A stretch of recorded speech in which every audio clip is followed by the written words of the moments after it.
En kemisk forbindelse er, når et stof er opbygget af forskellige slags atomer. Kemiske forbindelser opstår, når grundstoffer reagerer med hinanden.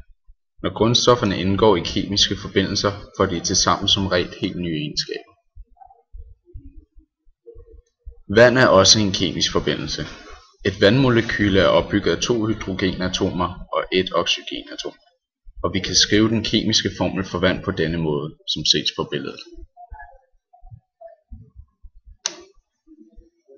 Hvis man selv skal danne vand, skal man bruge gasserne dihydrogen og dioxygen, som skal reagere med hinanden.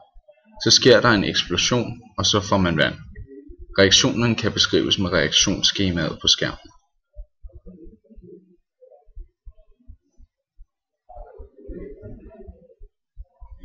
Almindeligt sukker har formlen C12H22OL, som er en kemisk forbindelse opbygget af carbon, hydrogen og oxygen. Den mindste bestanddel af stoffet er et sukkermolekyle. Ud fra formlen kan vi se, at sukkermolekylet er opbygget af 12 carbonatomer, 22 hydrogenatomer og 11 oxygenatomer. De positive og negative ladninger skal stemme overens med hinanden, når der foregår en kemisk forbindelse.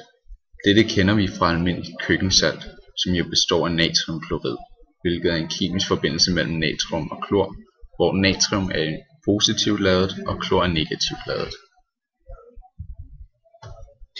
Den måde grundstoffer binder til hinanden kan have en stor betydning for de kemiske egenskaber, de får. For eksempel er 2 oxygenatomer, altså O2, der binder til hinanden livsvigtige for næsten alle levende væsener, mens 3 oxygenatomer, altså O3, der binder til hinanden, er giftige.